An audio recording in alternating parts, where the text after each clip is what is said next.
اعوذ باللہ من الشیطان الرجیم، بسم اللہ الرحمن الرحیم۔ بات سے بات کے تمام دیکھنے اور سننے والوں کو السلام علیکم۔ ایک گاؤں میں ایک باپردہ خاتون رہتی تھی جس کی ڈیمانڈ تھی کہ شادی اس سے کرے گی جو اسے باپردہ رکھے گا۔ ایک نوجوان اس شرط پر نکاح کے لیے رضامند ہو جاتا ہے۔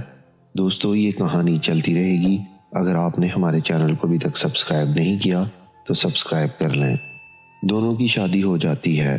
وقت گزرتا رہتا ہے یہاں تک کہ ایک بیٹا ہو جاتا ہے۔ ایک دن شوہر کہتا ہے، میں سارا دن کھیتوں میں کام کرتا ہوں، کھانے کے لیے مجھے گھر آنا پڑتا ہے جس سے وقت کا ضیاع ہوتا ہے، تو مجھے کھانا کھیتوں میں پہنچا دیا کرو۔ بیوی راضی ہو جاتی ہے۔ وقت گزرتے گزرتے ایک اور بیٹا ہو جاتا ہے جس پر شوہر کہتا ہے کہ اب گزارا مشکل ہے، تمہیں میرے ساتھ کھیتوں میں ہاتھ بٹانا پڑے گا۔ یوں وہ باپردگی سے نیم پردے تک پہنچ جاتی ہے اور تیسرے بیٹے کی پیدائش پر اس کا شوہر مکمل بے پردگی تک لے آتا ہے۔ وقت گزرتا رہتا ہے یہاں تک کہ اولاد جوان ہو جاتی ہے۔ ایک دن یوں ہی بیٹھے بیٹھے شوہر ہنسنے لگتا ہے۔ بیوی سبب پوچھتی ہے تو کہتا ہے کہ بڑا تو پردہ پردہ کرتی تھی، آخر کار تیرا پردہ ختم ہو گیا، کیا فرق پڑا پردے اور بے پردگی کا، زندگی تو اب بھی ویسے ہی گزر رہی ہے۔ وہ بولتی ہے کہ تم ساتھ والے کمرے میں چھپ جاؤ، تمہیں پردے اور بے پردگی کا فرق سمجھاتی ہوں۔ شوہر کمرے میں چھپ جاتا ہے۔ عورت اپنے بال بکھیرے رونا پیٹنا شروع کر دیتی ہے۔ پہلے بڑا بیٹا آتا ہے، رونے کا سبب پوچھتا ہے، کہتی ہے تیرے باپ نے مارا ہے۔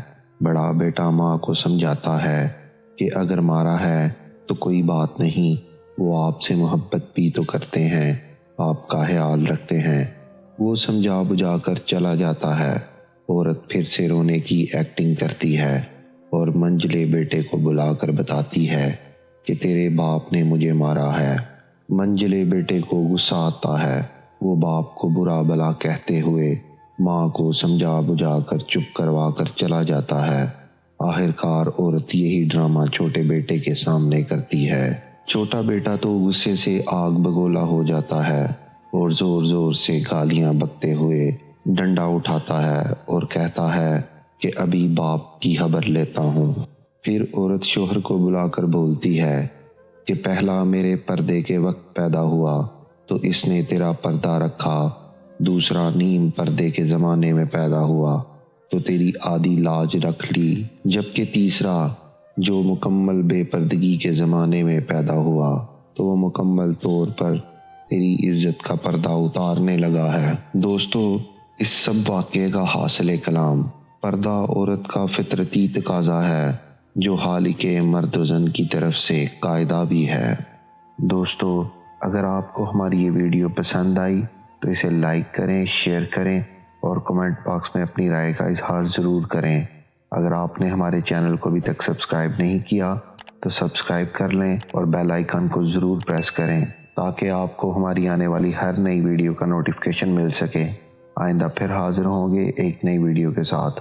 اللہ حافظ۔